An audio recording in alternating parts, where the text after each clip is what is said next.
अस्सलाम वालेकुम दोस्तों, आज हम डिस्कस करेंगे कि रीट क्या होता है और रीट में हम इन्वेस्टमेंट किस तरह से कर सकते हैं। पहला कंसेप्ट कि रीट है क्या। REIT basically real estate investment trust होता है जो रियल स्टेट की प्रॉपर्टीज में इन्वेस्ट करता है और वहां से जो रेवेन्यूज उसे आते हैं वो अपने यूनिट होल्डर में डिस्ट्रीब्यूट करता है। मसलन कोई प्रॉपर्टी एक वो ट्रस्ट खरीदता है, किसी प्राइम लोकेशन के ऊपर होती है और उसकी जो टोटल वैल्यूएशन होती है उसको छोटे छोटे यूनिट्स में डिस्ट्रीब्यूट कर देता है और एक स्टॉक मार्केट के थ्रू एक आम इन्वेस्टर को ऑफर किया जाता है। वो उनमें इन्वेस्टमेंट करता है और जितनी वो इन्वेस्टमेंट कर रहा होता है उसके बेसिस पे उसके साथ रेवेन्यू शेयर होता है। रीट में बाय लॉज एक प्रिंसिपल है कि रियल स्टेट इन्वेस्टमेंट ट्रस्ट जिन प्रॉपर्टी से जो रेवेन्यू लेता है, जो टैक्सेबल उसकी इनकम होती है, उसका 90% उसने अपने यूनिट होल्डर में डिस्ट्रीब्यूट करना होता है। जिसका मतलब यह है कि मैक्सिमम जो उसका रेवेन्यू होगा, जो इनकम टैक्सेबल इनकम होगी,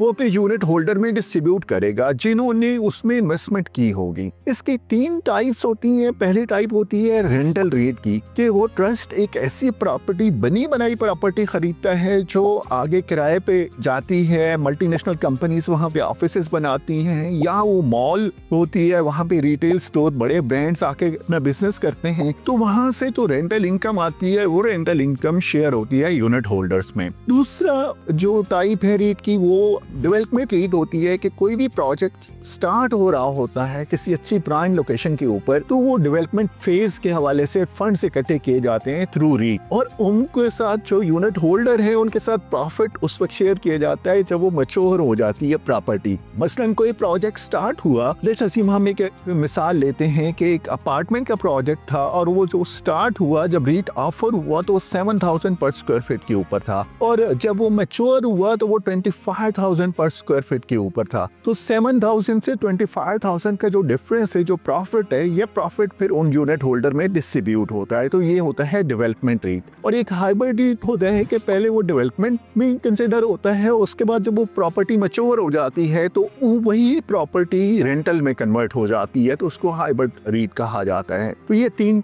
तरह की रीट होती हैं, रेंटल, डेवलपमेंट, हाइब्रिड रीट। अब इनकी टाइप्स को देखते हैं कि कौन सी ऐसी प्रॉपर्टी होती है जो रीट में जा सकती है। मसलन दुनिया की अगर हम बात करते हैं तो दुनिया में इस वक्त 940 रीट काम कर रहे हैं, दुनिया के 40 ममालिक में।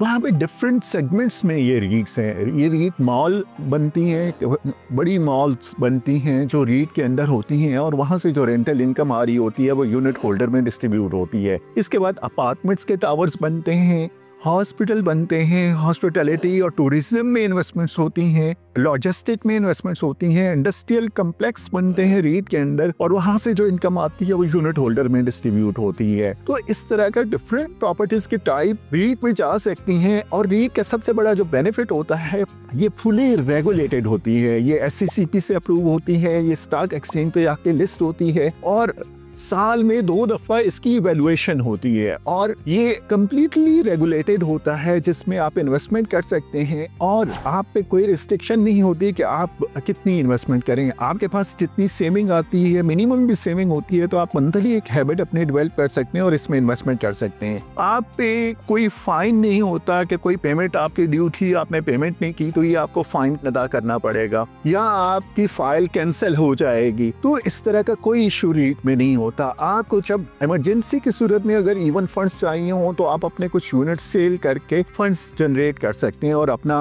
काम पूरा कर सकते हैं। आपको ये चीज़ मायने नहीं रखेगी कि आपको पूरी की पूरी प्रॉपर्टी इन्वेस्टमेंट सेल आउट करनी पड़ेगी तब आपको फंड्स आएंगे, बल्कि जितने फंड्स आपको चाहिए होंगे, आपको 5,000 की ज़रूरत है, 10,000 की ज़रूरत है, 20,000 की ज़रूरत है, तो आप उतने ही यूनिट सेल करेंगे और उतने फंड्स ले लेंगे। और फिर ये डिविडेंड अपने जो यूनिट होल्डर हैं उनमें क्वार्टरली डिस्ट्रीब्यूट करते हैं। हर 3 महीने के बाद आपके बैंक अकाउंट में डिविडेंड आ जाएगा, आपको मोबाइल पे मैसेज आएगा, आपने इतने यूनिट इस रीट में खरीदे हुए थे और इतना आपका डिविडेंड बनता है, ये आपके अकाउंट में क्रेडिट हो गया है। तो ये थी रीट के रीट क्या है, रीट कितनी टाइप्स की होती है, इनमें कौन कौन सी प्रॉपर्टीज जा सकती हैं, इसकी रेगुलेशन क्या है और डिविडेंड किस तरह से मिलता है। आप हमें कांटेक्ट कर सकते हैं हमारे होमिंग पेज के थ्रू, वेबसाइट के थ्रू और यूट्यूब चैनल के through. Keep in touch. Thank you so much.